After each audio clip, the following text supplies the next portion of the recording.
All right. Well, hello, creators community and kind folks. Welcome to RPG with DBJ. Had a little bit of a little tiny bit of a technical issue today, but we have solved it. Thank you very much for being here. Of course, we continue our day of series, and today I thought we'd have some.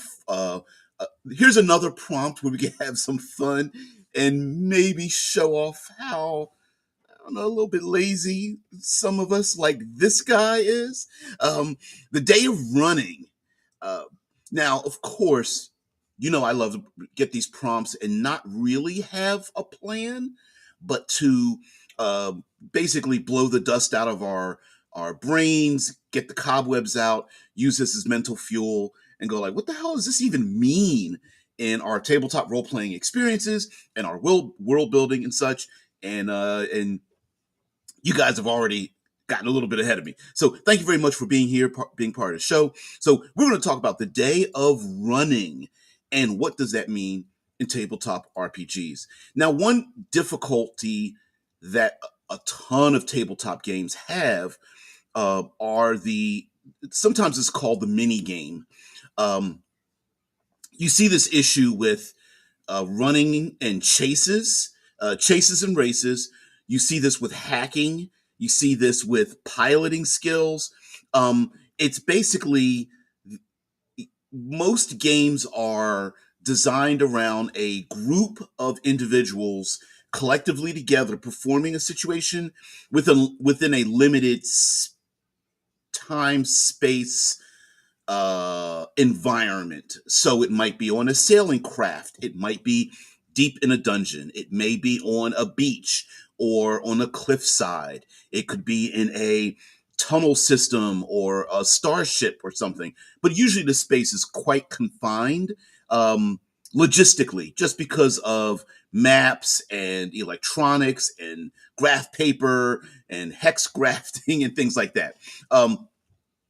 Also with mini games, uh, you get a character who has a particular skill that doesn't involve the rest of the group, and you have the hacking problem, right? It's the I want to pilot the ship and everyone else twiddles their thumb. It's the I want to hack the computer system that uses completely different rules and everyone has to wait for the hacker to finish doing what they're doing. And the day of shame, especially for those of us that really don't run for a living. Although I do walk a lot. I don't know. I put about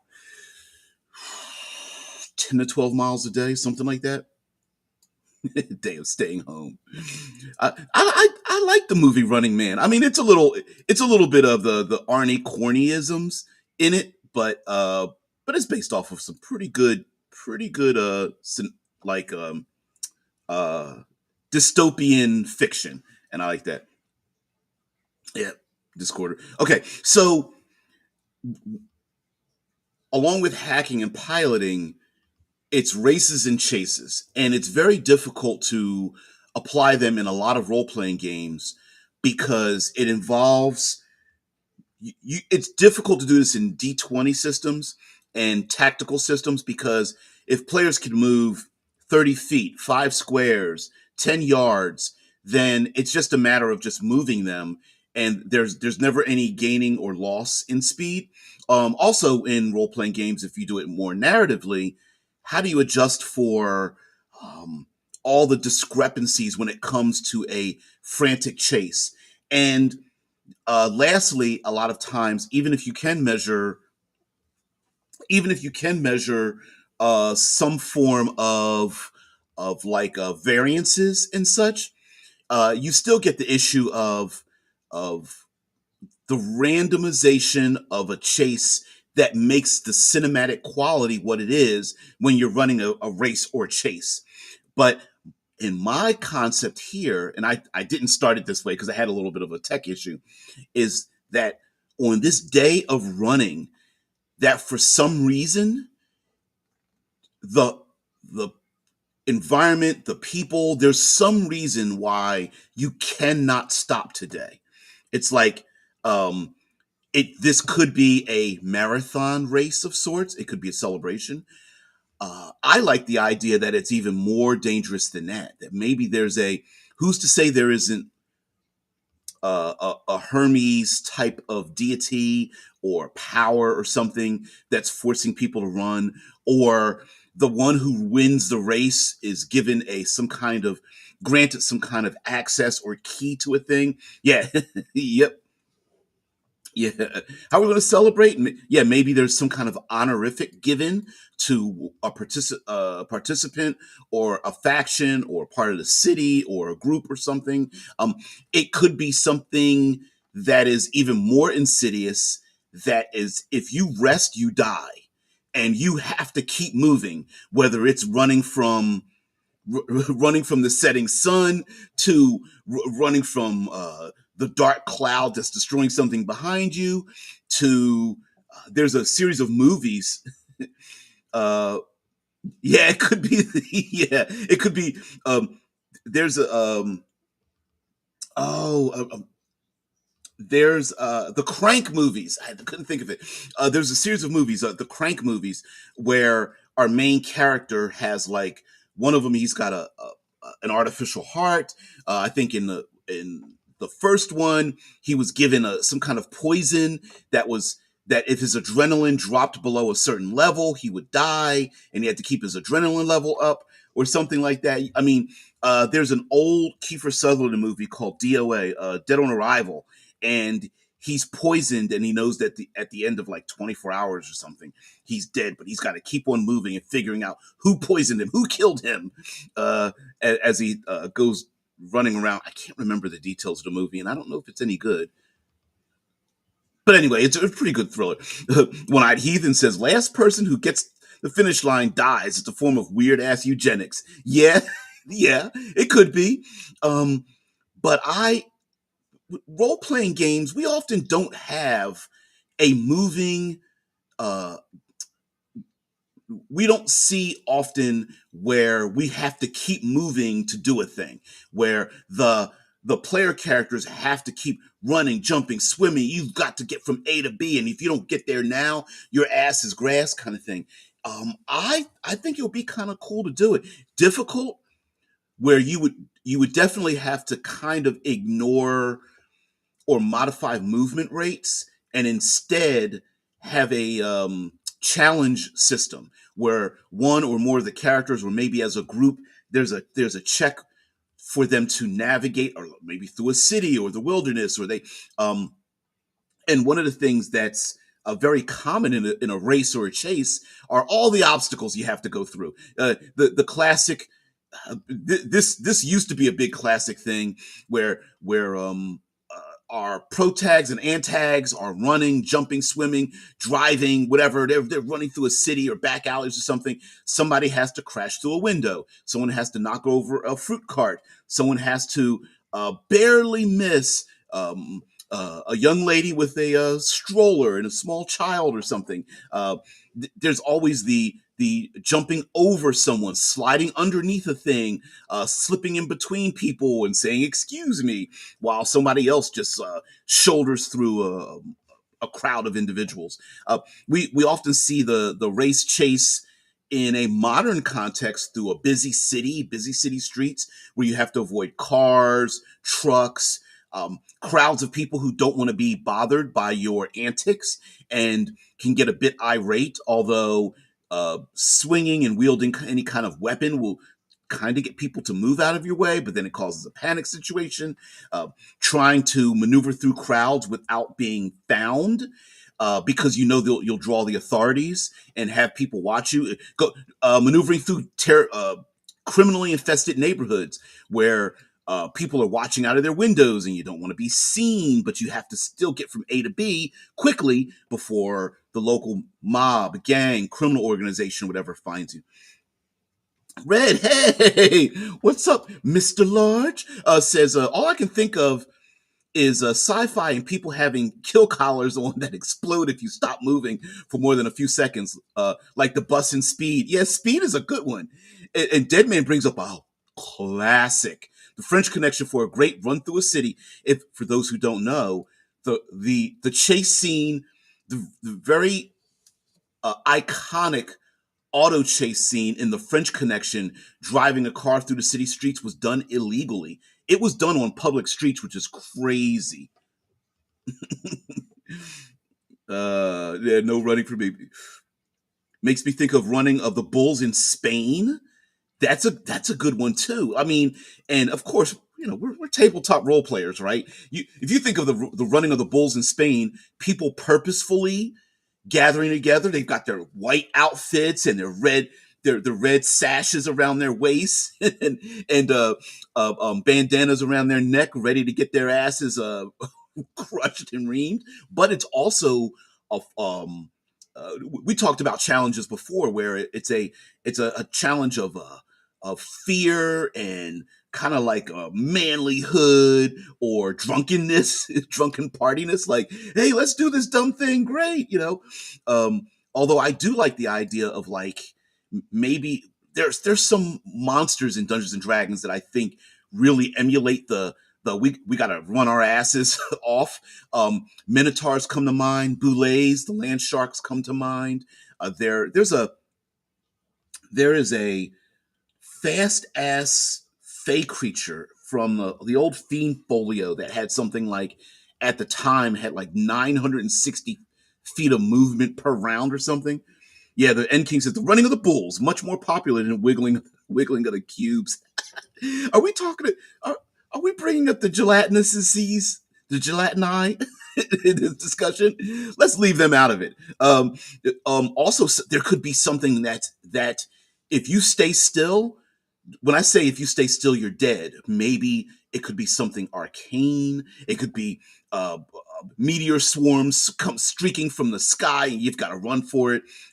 The There could be monsters that have been caged up for this particular purpose. The Running of the Bulls is a perfect example of that. Like, hey, let's just the herd animals go, and you've got to run through them, ahead of them, around them. Don't get trampled. A player character that falls behind, what do the players do? Do they reach for them or protect them or bring them in? I love having a drunken Running of the Goblins. It would be silliness on steroids. Hell yeah. I mean, these prompts, they don't have to be super serious. Like, we don't have to put on our drama queen hats and just like, we are going to stay in character all the time. Some of these can be pretty fun. Anyway, Heathen goes on to say it would just be silliness on steroids. There'd be all kinds of obstacles and games, like the challenge to steal something or catch another runner. Yeah, or and heck, you could even have uh, running missions. Like, you must, for example, everyone must rub the nose of the brass piglet that sits at the end of one part of the city, and then everyone has to run over and get one of the really crazy muffins or cupcakes that the Grand Marn makes at her bakery or something, and run past and snatch one up. Like, you could have goals like a relay or scavenger hunt of sorts. Um, there are I remember back in the day when back in my day we had contract gym. So uh, some of our schools were a little too dangerous for us to gather together to have gym in a gymnasium. So we had contract gym. And part of contract gym was, on the weekends, you could do things like marathons and things sponsored by the city. But you had to collect or get stamps to prove that you went through the entire series of things to get your contract. It was called contract gym. It was a citywide thing. And so if you went through a 10-mile marathon or something in a city, you would get stamps, say, every 2 miles. And as you went along, then you would turn in your 5 stamped card to get credit for so many credits of gym. Yeah, it was called contract gym. Anyway, whatever. I loved it because I got the chance to get out and stuff. But it could be something like that. Like, you must pick up a leaf. You must pick up a small copper ring. You must grab an old shoe from stuff like that. And hey, go, a goblin marathon could be pretty funny. You have to, like, why are we carrying these backpacks? Well, in the backpack you have some rotten fruit. There's 2 chickens in there. I don't know. The End King says, of course, we can also be chasing instead of getting chased. Think of the night curse to always pursue the questing beast. Yep. The const. Oh, what's the? Yes. I can't. My mind is misremembering the poetic ballad of the knight and the questing beast, which is where questing beast gets his the YouTube channel gets his name from. The person whose Kickstarter Knave Second Edition. Cry havoc and let's slur the goblins of inebriation. Yeah. Hey, you want to get in the race? First, you got to get drunk. That's running along. That'd be kind of that'd be funny. Need to resub. Okay. All right, everybody. There you go. Unsub and resub. Yeah. Oh, Deadman. Thank you very much, Deadman. Deadman brings up the Quickling. Talking about the Quickling, a fake creature that was all about speed, moved 960 feet per round walking, attacked 4 times per round. Let me see if I can find this. Uh, Quickling,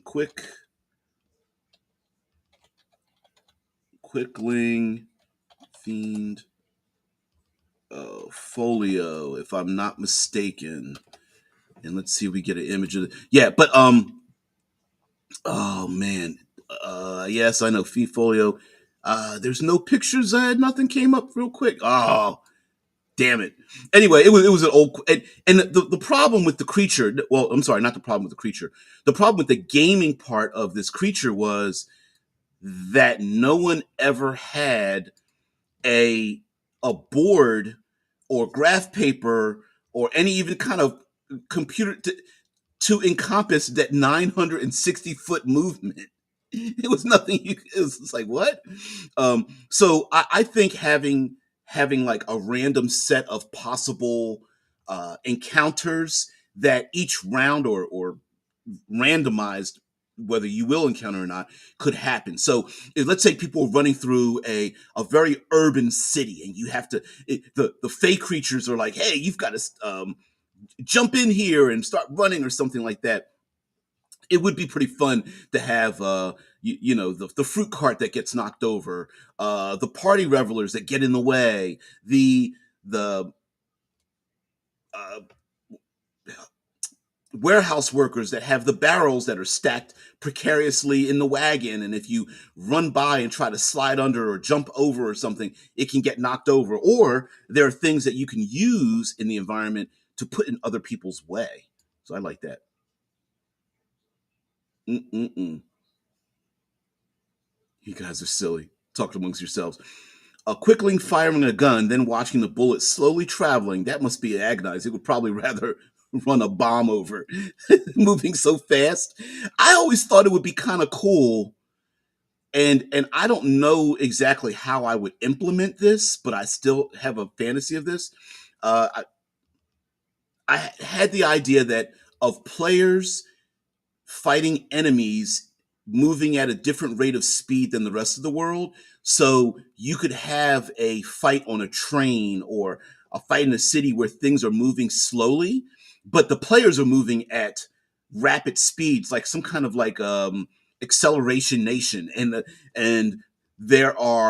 enemies are moving at the same rate of speed as the player characters, but everything else is moving slowly.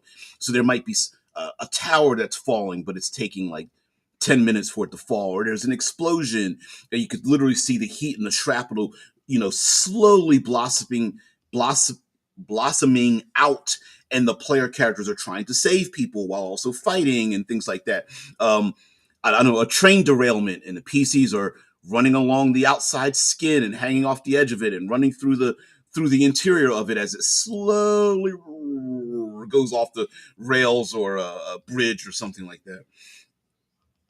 See Discord for the Quickling. Oh, thank you very much. How do you simulate the pain of running in a role playing situation?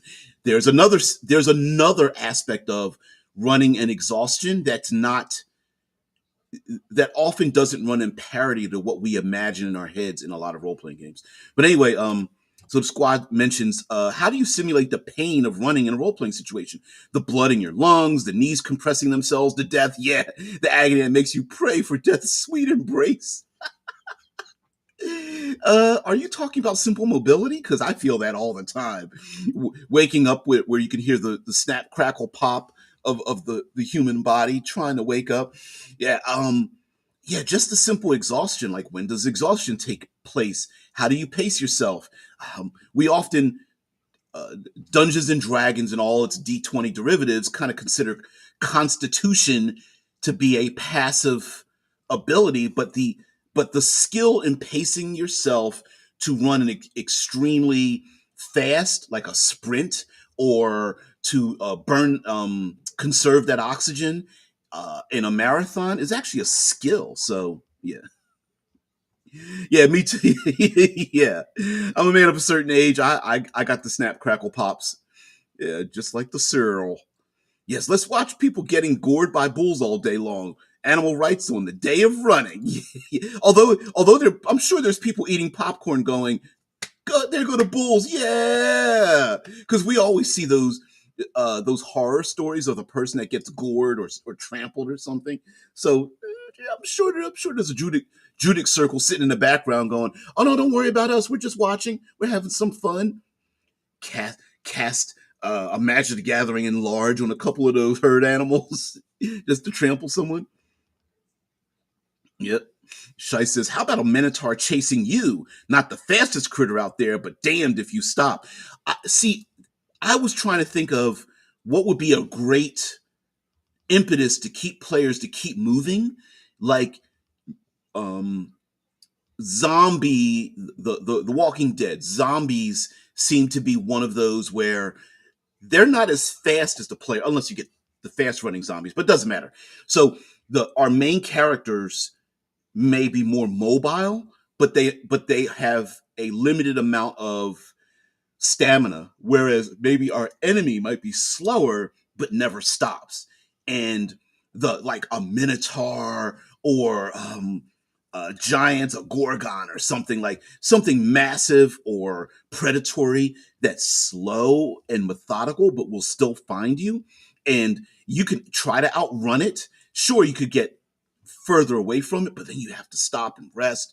And I think something like that used in a role playing game um, would be awesome. Now, of course, this day of series is about maybe you want to change things up in your world, you want to try something different. So if the rules don't work for you, the mechanics don't blend with the narrative you're trying to tell, it's one day. You could just go, "All right, guys, you know what? We tried this. It really doesn't work." Um, I've always liked the idea of skill challenges, and in the sense of, because we don't use hit points for skill effects unless you play ICRPG, in which they apply hearts, which every heart is equal to 10 hit points, and you can apply a heart to just about any situation.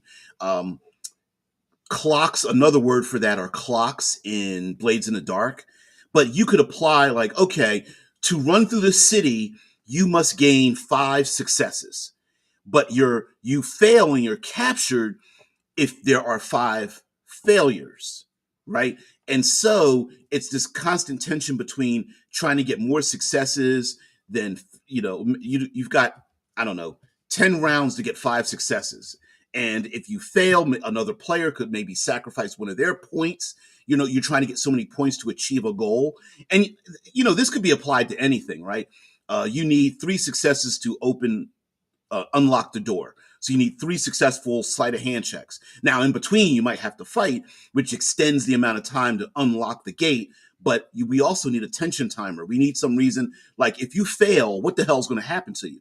And does that mean the the army of hobgoblins with the bugbears and the minotaurs and the ogres behind them are going to catch you, or will you suffer some kind of loss in terms of your character's capabilities? Like, hey, every time you fail, that exhaustion comes up. You get a -1 or whatever, or you lose a die or something like that. You know, Heathen says a mischievous wizard could create an illusion as a practical joke that makes a party devolve into a riot, into a citywide fire, and the PCs could be stuck in the middle. Why not? Why not? Hey, it's just like everybody run for it. I always thought, and I have too many ideas. Anyway, I always thought a really Call of Cthulhu adventure would be um, something that I've nominally named emergency broadcast system. It's like like I don't know, nuclear missiles have been fired or something, and all of a sudden the players have to, wherever they're at, they have to run from one place and escape and run, get as fast as they can get to a safe location and get together. And I always thought, society devolving into um, of riots and bestiality and criminality to try to survive the emergency broadcast system would be fun. And then you'd have a bunch of like of random events that keep stacking on top of each other until you get to your Lovecraftian horror that's probably been released or something. Shai says, your schools were dangerous? Do you mean the structural integrity of gym was compromised? The structural integrity of people that were badass kids and their ignorant ass parents, that's pretty much what it was. Yeah. Oh, sheesh. Yeah. Role playing games helped me out a whole lot when it came to stuff like that. Um, yeah, when Heathen says, you must not be from the States. No, he isn't. Yeah. We have a habit of shooting each other, and politicians lobbied by the NRA not taking any stops to correct the problem. Yeah, we've got some issues. We've got some issues. I'm not a I'm not a for or against person. I'm a person who we're ignoring the fact that humans are stupid, and we try to legislate around it, and it just doesn't work. Human beings are narcissistic and stupid. I hate it. So Red Dice Diary says, I do like the thought of a monster that's behind you and is always approaching, gaining a little bit each time you rest. That'd be a great for a horror game. Difficult to do in a lot of heroic role playing games. Um, I think the only way I would do this is either through escalation. So you're being chased by one monster, but if you don't, you could stay and fight, but the encounter will keep escalating. So the mission isn't to stay and fight. The objective is to run and go. So, for example, the PCs defeat one Minotaur, and then behind them is 2, 4, 8, 16, 32. Like, I would do an escalation kind of event where if you stay, there's just going to be more. It's just a wave of an army, and you're just not going to be able to stay and fight. And unfortunately, a lot of heroic style, high fantasy intends for players to stay. Video games are kind of designed around that. Like, right, every time you turn a corner, there's a challenge directly related to your capability to solve that challenge. Um, Something that the OSR, I got to get back to my OSR versus 5e if I want to talk about that. Yeah. Yeah, that's what yeah, school's not safe. Yeah, I'm with you there, Heathen. Yeah, at least that's why I took the school wasn't safe to me. Yep, I'm here with you.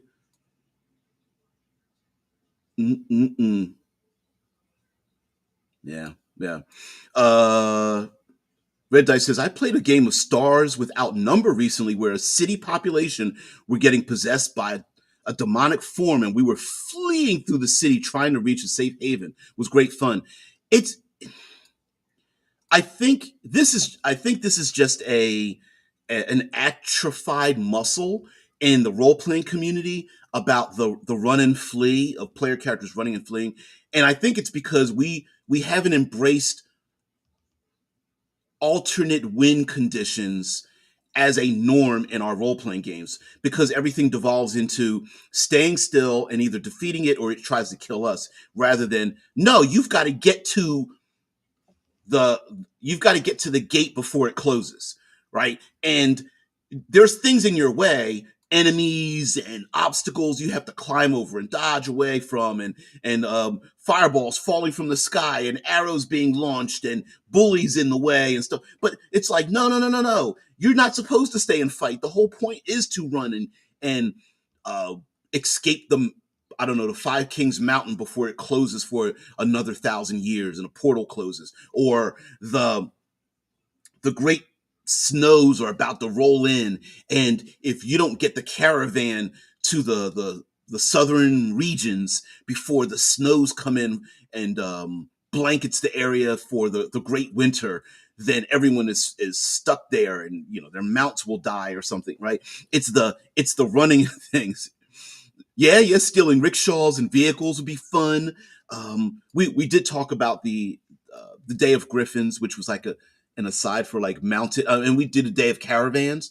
The player characters could be running on foot. They could be riding mounts, through a wasteland or wilderness or something very fast. But I'm picturing the point is for the players to run for it, to go, to keep moving, to grab whatever items they can, throw it on in their pockets and on their back, and move and keep moving.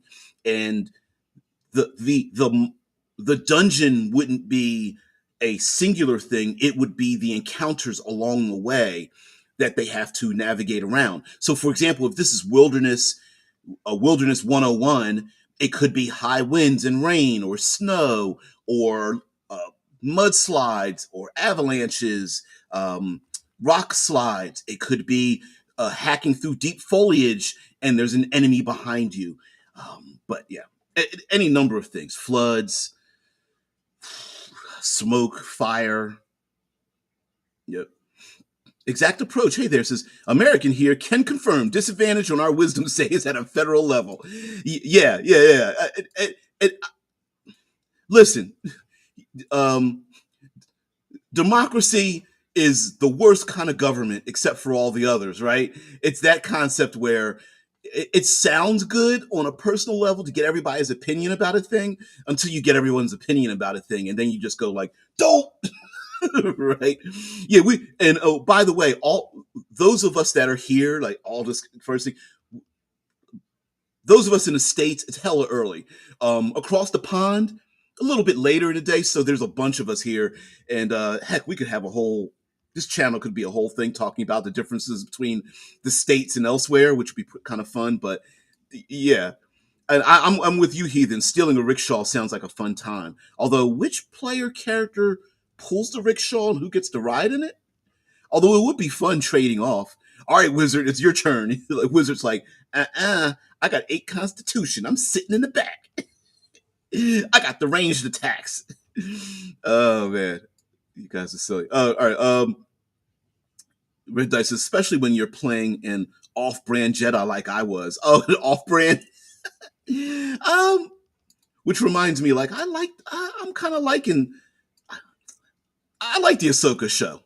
And I'm still, you guys know, I always wear my Star Wars shirts. I'm still a Star Wars fan, even though a lot of it is just like, oh, the Force is supposed to be mysterious. Might be interesting for the characters to have to reach specific spots for a certain time, like placing crystals in shrines, while some cult is trying to do some other thing to end the world. And I do like the idea of time and place, right? Like, okay, we've gathered the 5 crystals and the ritual's going on, but we can stop it if we get to the place by a certain time. And the player's like, okay, well, we could split up, but if we split up, there's too many dangers out there. Okay, here's what we'll do. We'll run in a circuit and place the crystals where they need to be by a particular time at a particular place during a particular season or something. So, classic Indiana Jones, right? He's got the amulet and no one knows how to use it, sticks it in a rod, still doesn't work. Oh, the sunlight at a particular time has to flash through the thing to open up the thing to do the thing, right? And the idea that time, I almost wish time was like a hit point track for player characters in a game. Oh, I might do that myself, where when you run out of time, you fail the series, right? It's not about a matter of getting knocked out or getting stabbed, but it is a countdown timer, a clock, like in Blades in the Dark. It is a matter of you fail if you don't get there in time. It's not about hit points. It's not about defeating a monster. Now, it might be that some players are like, no, we're the paladin and barbarian. We're the frontliners. You guys sneak around or maneuver around and we'll hold them back while you do the damn thing, right? Which is always a great idea. Um, Mr. JAL says, I agree about alternative win conditions. It's definitely a shift in mindset to embrace that. And I think we had a little bit more of that in the OSR, but I think in a modern context, I guess what would be called the NSR, we're seeing time used as a vector of challenge, right? So let me bring up Shadow Dark. Shadow Dark has a half hour, real world half hour timer for your torches. So when a half hour of gameplay goes by, a torch goes out. And so if PCs are affected by analysis paralysis when going through a dungeon, well, guess what? You it took you a half hour to go through one room, torches out. Whereas if they start trying to speed run the dungeon, it still doesn't matter. After you went through 5 rooms and it's been a half an hour, whew, okay, we didn't die, and we sure did run past those traps that we almost got killed by, but we're moving on. It's a timer. Mothership is another one.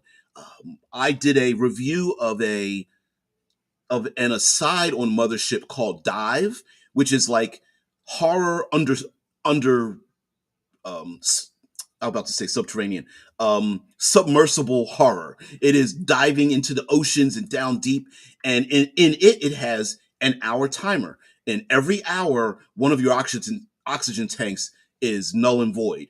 And it's a horror trope, right? Where we came down here with enough equipment. Why doesn't it work anymore? Well, that's the horror trope, right? And the point of the thing of the horror trope is we can't survive here for hours because every hour our oxygen goes out, and yet we need to escape. So what do we do? And I see time being used a lot in role playing games, and I like it now. Um, Not every game is good for that, but definitely if you want to put tension in it, yeah. Yeah, One Eye Heathen says maybe a cult needs to put crystals in the shrine, and you are in a race to destroy said shrines. Exactly. The sabotage destruction alternate objective is a good one. The protect and save is another one. The capture the flag is a great one as well. Dude, people in the cheap seats at the running of the bulls get gored and trampled all the time. The bulls get so mad they jump right over and plow into the crowd. I've never seen like a full running of the bulls festival or whatever. But I'm imagining that the bulls are like, I you guys have rules, but we don't thing, right? Yeah, the bulls are just like, yeah, people with the cheap seats still get hit. It's like those videos of people on the sides of the roads of the rally cars. And I'm like, you do realize the rally cars are going like 150 kilometers an hour through, sideways in mud and snow, leaping. It's like, do you think you're all right? Because I don't see this as a good idea where you're standing. Yeah.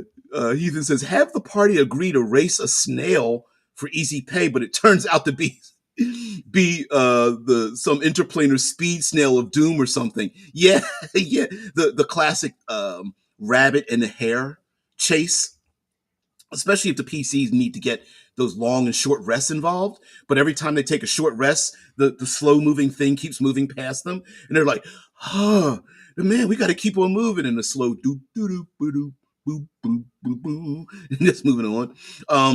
The walk of the something of the Modrons walk. Uh, Whatever where the Modrons leave Mechanus or Mechanus or whatever the plane of existence is to reset the universe, and they're just like moving slowly out into the wide extra planar features, which I'm sure we may not see in the new Planescape thing, even though I'm probably going to buy it anyway. No, the wizard moves the rickshaw with a spell, with a pair of mage hands pushing it. The wizard sitting back with their legs crossed, sipping a cappuccino. Oh man. Mike Marin says, I like the racing to the crystal thing just because it stops short and long rests. One of the greatest friction points of normal adventuring. You know what? I wish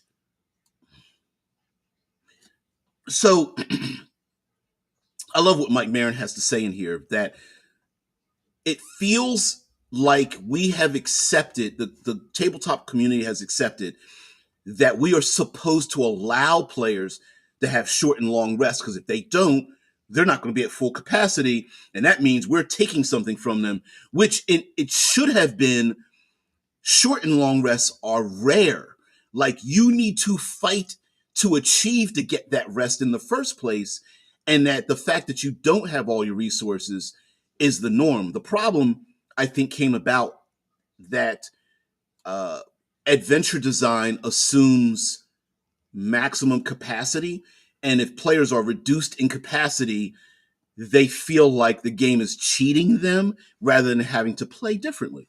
Um, I don't mind playing, like having to make the hard decision: do we rest and lose, or do we keep moving and win? Kind of effect. Like, okay, we could keep moving, but we're at limited resources, but we still need to achieve the goal. But if we stop and rest, and it's kind of idiotic, right? It's like, we're about to go into the dungeon's lair. Let's camp out here and take a nap, and like the dragon's gonna look around the corner like, tap, tap, tap, excuse me, hello, we're supposed to be having a fight in my lair right now. Like, I'm not gonna just like, why wouldn't the bad guys just up and take their shit and leave? Oh, the heroes are taking a nap for some reason. Why don't we just grab our stuff and leave? Oh, okay, yeah. Oh man, head to bed. All right, all right, there, heathen. You are, yeah, it's the March of the Modrons. Yes, I was like, walking, crawling, side saddling, free running. What is it with the Modrons that are? It's yeah, March of the Modrons. Anyway, our local Odin has to go off and take a nap under the world tree. Red Dice says it was a motorized rickshaw, but it went about as fast as a milk float, so we were having to use alleys and shortcuts to try and lose our pursuers. I love that kind of stuff. I love it, like just being able to. It.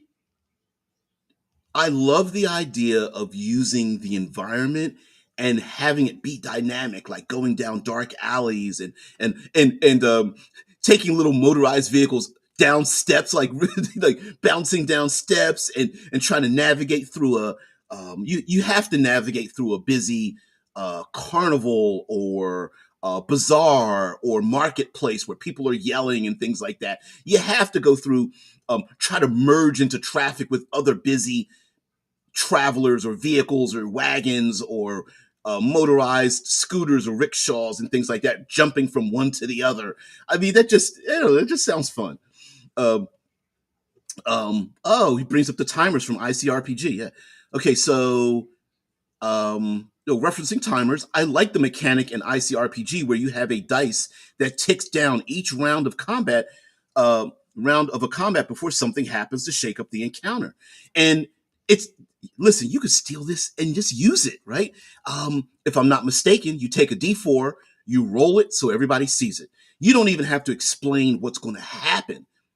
But as the players do things, as they take their air quotes turn, in the OSR, it used to be 10 minutes. A turn out of combat exploration turn was 10 minutes of activity. Hey, I'm searching. Hey, I'm making camp. Hey, I'm messing with the levers, or whatever the case may be. Hey, I'm reading the ancient script on the wall.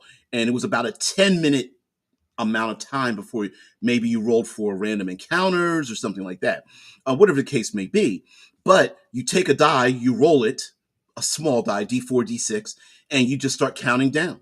And the players are like, okay, in game, it's the idea of a person who feels like it's quiet, but it's too quiet. I feel like there's danger in the horizon. Or it's the person who wakes up in the middle of the night and goes, man, it feels like there's somebody or something around here, right? Um, it could be a little bit of practiced paranoia. The ranger and exploring or something going like, I don't hear birds, I don't hear small creatures in the wilderness. There's something keep creeping up on us. So you could play it in game, right? Like, yes, the players don't know that something's about to happen, and that something that's about to happen doesn't have to be um, bad. It could be that the players are committing some kind of crime, and innocent passersby see them, or it's the changing of the guard and a new guard comes along and they start having a card game as he brings a couple of coffees that the guy got down the street, and the PCs are like, damn it, we were trying to cross that hallway and now there's like six guards having talking about uh, the local soccer game or something, right? Like it could be a change in the dynamic of what's going on, and I like countdown timers. I love it a lot. Mike Marin brings up rickshaws could be fun if they had magical legs or hovering for all terrain. Yep. Could be a cool chase scene or a good form of mobile cover. Hell yeah. I mean, you could we could do whatever the hell we want. Spider legs on the bottom, tank treads, um, hexagonal orbs with hydraulic arms underneath them to allow them to conform to the environment or whatever, right? Like, and of course, you get to use some of those skills that everyone says are useless: animal handling, vehicle skill, whatever the case may be. And again, using this idea of the day of series is maybe this is the day we pull out our swimming rules. It's the day we pull out our vehicle rules. It's the day we pull out our chase scene mechanics or something like that, right? And each round, like you get the opportunity, like, hey, you can do a dash, you can move twice as fast, or you could spend one of your actions or reactions or something to put something in the way, or maybe the enemy throws something in the way of the players and now they have to expend an action to maneuver around a thing, or um, they have chase points or something. You can expend 2 chase points to maneuver around the spilled barrels that are spilling oil or acid or something into the streets or whatever, and things like that. Mm-mm-mm. What the hell? I like this. Yeah, a wicked day of running. Yeah. Guy getting chased down the street because of his infidelities and stuff. Yeah, why the hell not? Um, also, uh, we have some other story trope chases and races. So either being chased by or chasing. There's 3 types of speed factors we're talking about. One is getting to a place. So you need to arrive at a place by a certain time. Maybe the PCs are protecting the MacGuffin, a person or a thing that must be healed, saved, protected to get to safety. There could be capture the flag. Someone has something. PCs are trying to go get it from something else. So you have uh, 2 entities. One needs to get to the other one, and one's trying to avoid the other one. There's also the distance run. If there's enough gap of space between chases and races, or enough closure, so it's we need to outrun this entity in enough space, like Terminator, right? Escaping from Terminator with enough space that we can finally rest before it comes after us yet again. That kind of thing. So there's a bunch of different types of chases involved. The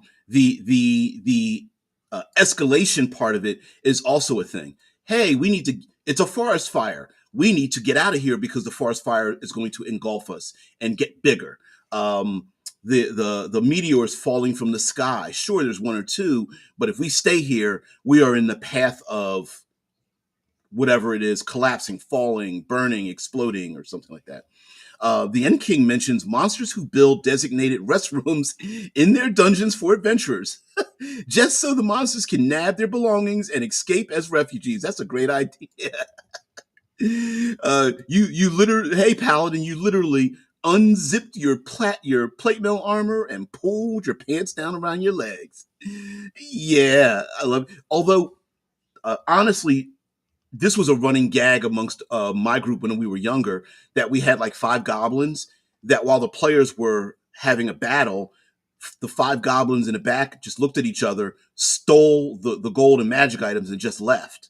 And then those goblins kept showing up, stealing stuff or stealing things, innocuous things and everything. But it was pretty funny because at the end of it, everyone looked at each other like, that sucks, but that makes perfect sense. The goblins were like, why are we not taking the stuff and running? They're in the middle of a battle, right? Yeah, the PCs were like, oh, they're just goblins. We'll deal with them later. We're going to deal with the big bad evil guy, right? Mike Marin says training a mimic to disguise as a bed is one thing. Training a mimic to disguise as a reinforced armored door only to open later is another level of evil. Come here, little mimic. Here, just you just have to make one more bolt. There you go. Good boy. And the mimic's jumping up and down as an armored door, like with his tongue wagging out. It's like, shh, no, okay, shh, put your tongue away. I don't know why I'm thinking of mimics as like a puppy, but I maybe who's to say that they wouldn't be like that?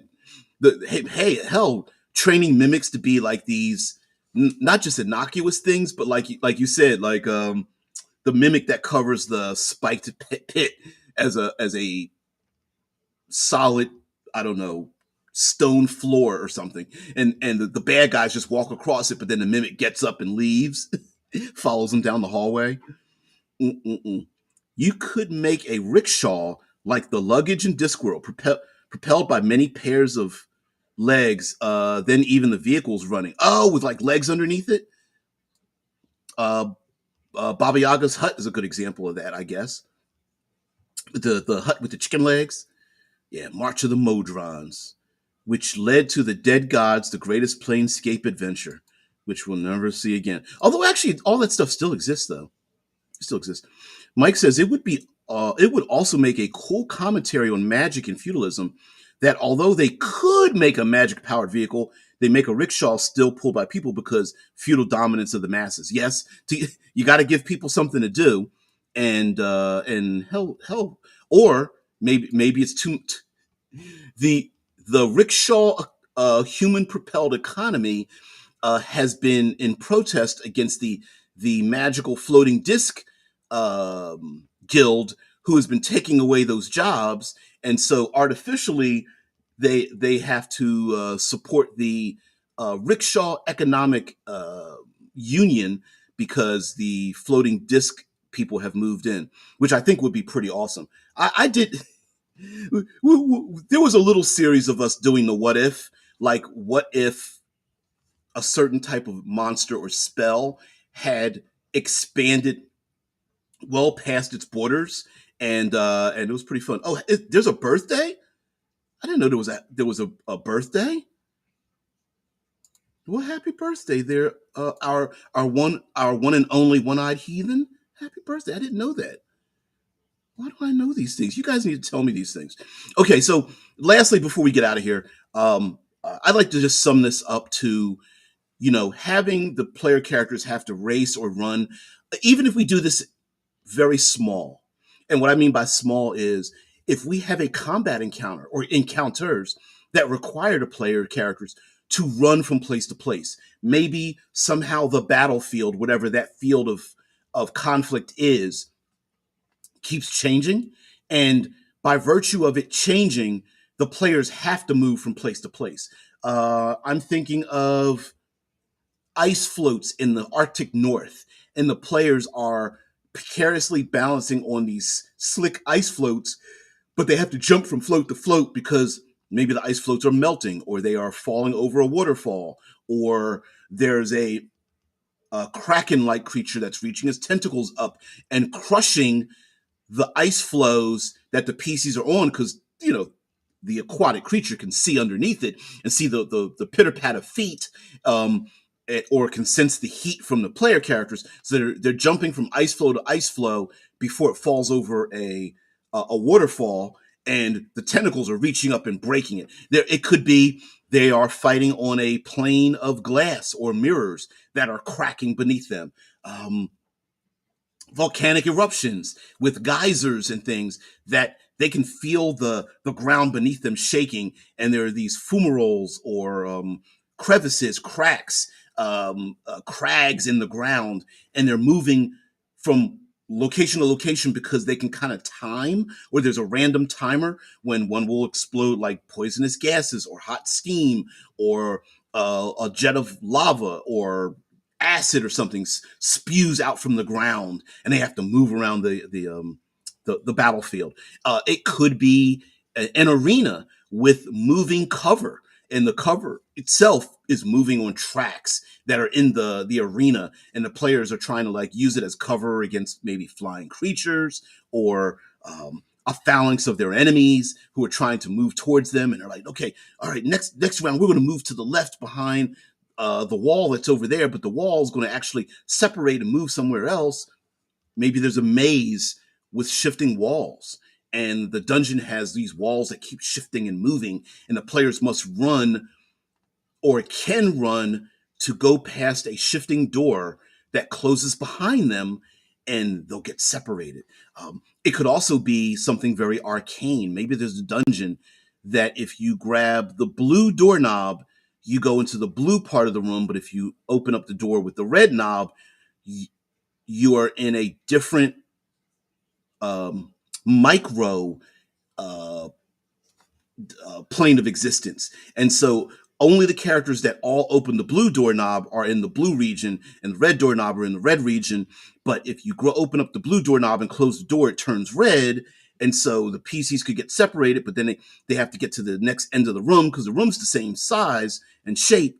But when they exit the room, they can go back into, I don't know, regular material plane, or you get what I'm saying. You guys know I try to grab things out of my rear. I got a lot of stuff in my rear end since I keep pulling things out of my ass. Hey, Rocky, watch me pull a rabbit out of my ass again. Anyway, the day I don't know where I was going with that. The day of running is the idea that the player characters have to move and get somewhere. Heck, you could have your big bad or your big bad's lieutenant or whatever escape with the MacGuffin. The maybe not the thing, but maybe not the place, but a MacGuffin is a person, place, or thing that is integral to the story, even though the thing itself may not be. But having fun with a MacGuffin, whether it's a person or a thing, maybe your big bad has wings and is mounted or something and flies away. Your Death Knight on the back of hellhound, giant hellhounds, or warg, or nightmare, or feathered um black feathered and skinned Pegasus or something like that. And the PCs are like, we need to get on our own mounts. Hey, there's a pterodactyl and there's a griffin, and they jump on them and chase after the bad guy. And the bad guy has has the prince, cuffed and gagged over his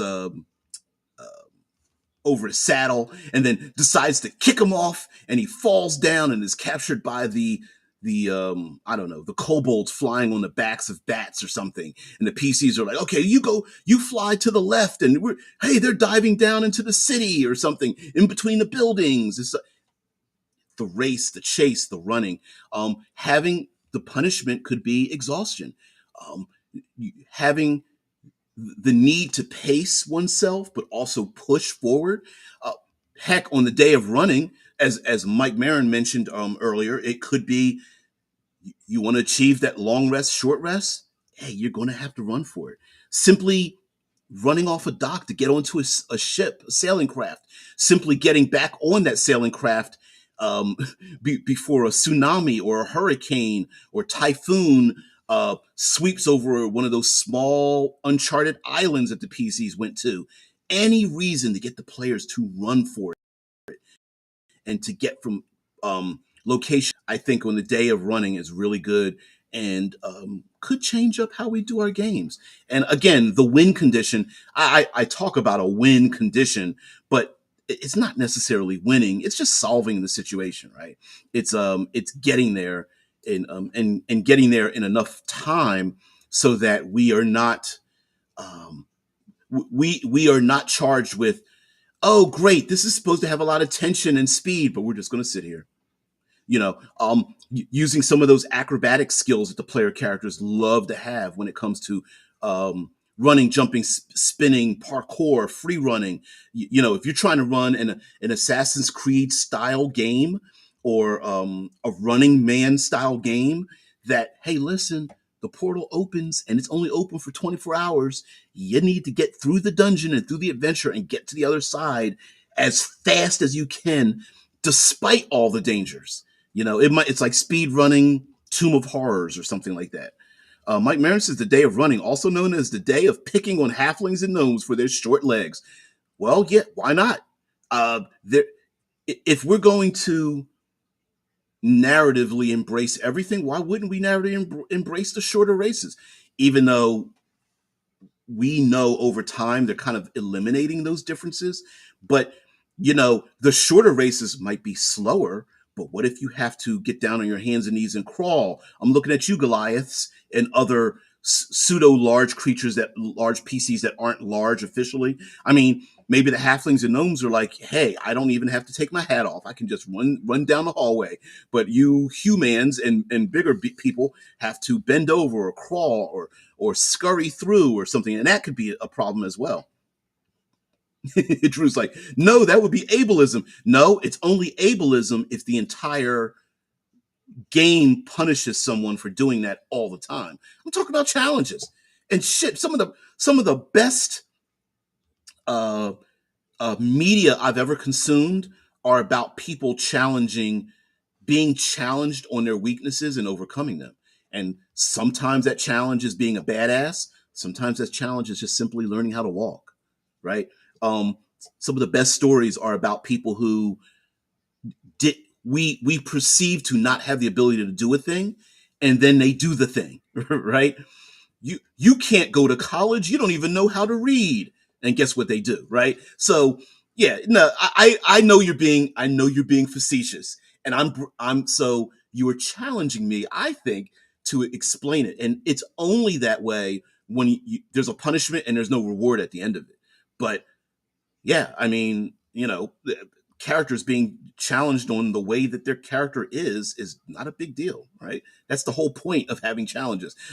Unless we don't have DMs anymore and it's all nothing but win condition, which that's kind of boring as well. Mike Marin says, I guess remember to put in crawl spaces, gutters, low bridges, rat runs for small folk to get ahead. Yeah, exactly. Like I said, run, jump, swim, climb, swing, scurry, dangle. Like, right? Okay, so here we go. So you have low crawl, like rat runs for the small people who could really easily maneuver through a thing, but the bigger people can't. You also have maybe swimming. Your heavily armored, high armor class, talking about D20, people might have to strip off the shield and the three weapons and the chainmail to swim, whereas the unarmored, more agile ones can get through an area where, again, maybe there's a place where there's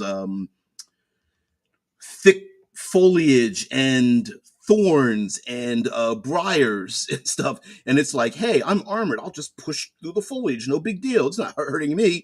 But you're thin armored, leather armored, and less people are like, ow, ow, ooh, ow, eek, ah, ooh, ah, ah, ink, and blah, bing, bong. Yeah, it could be something like that. It maybe swinging and climbing is good for some and not for others. Balancing on ropes or something. You could have all kinds of fun stuff. And let players be real creative. That wagon that's rolling down the steep cobblestone street towards the player characters who are trying to get somewhere. Maybe the big burly characters like, I'm going to run up and literally push against it, like do the Superman push, right? I'm going to stop it in its tracks while the PCs run past me. Oh, that's cool. Maybe another character's like, oh, I'm going to try to run over top of it like a Jackie Chan in an out of control car, where I'm literally going to just run over it like I'm running in place, but I'm going to boop, boop, boop, boop, step over each barrel, then run down the other end as if it didn't even stop me. Someone else is like, hey, I've seen, I don't know, David something, the parkouristas that created the whole thing. Like, I'm going to run off this wall, bounce to the gate, jump up to the window, spin around on my rear end, and go over the fence. And it's like, all right, make an acrobatics check. That sounds awesome, right? And then the big character's like, I'm going to do like the 007 parkour instance and just push through the gate or the wall or the bushes or something like that. Yeah. Fastball special. Hey, Wolverine's a short ass. For those who understand the comics, right? Wolverine's always been a short and stocky, and guess what? Wolverine doesn't throw Colossus. Colossus picks Wolverine up by the rear end and throws him, right? Fastball specialing it, right? So yeah, it's not a punishment to be the small folk or have any kind of those things. It's just going like, be creative, you know. Get a long trench coat and let the halfling on the shoulders of the gnome sneak into the bakery to get themselves some of Grand Marn's you know best pastries or something.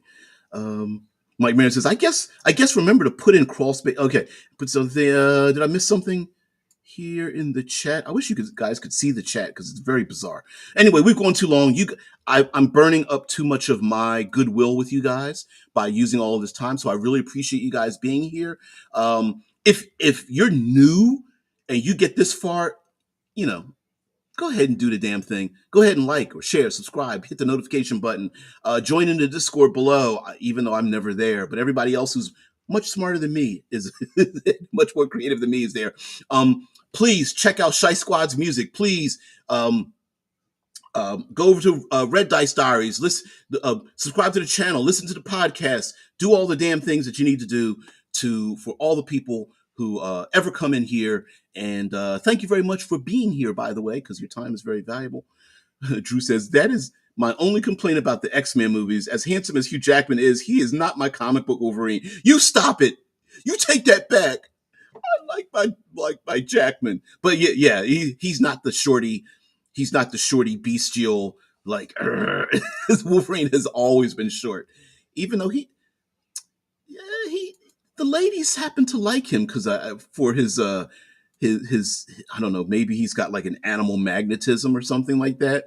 But yeah, Wolverine is Hugh Jackman. He did the damn thing. 20 years of Wolverine at least, something like that. 18 years. Yeah, everybody take care. And you know what, Mr. JAL, we have to hook up again one day. We got to do it. We got to get back into like um the panels, the video responses, something like that. Like I don't maybe we're at an age where maybe that doesn't work as much the same way, but we got to get back into that kind of thing. The OSR is full of it, and so am I. So I think we could all benefit from it. So we'll have to talk. We'll have to do that at some point. Reach out with each other and hook up. We've always had some. You always have great ideas, and you're always running. You're another OSR proponent, and I feel in my old age I'm getting back into that.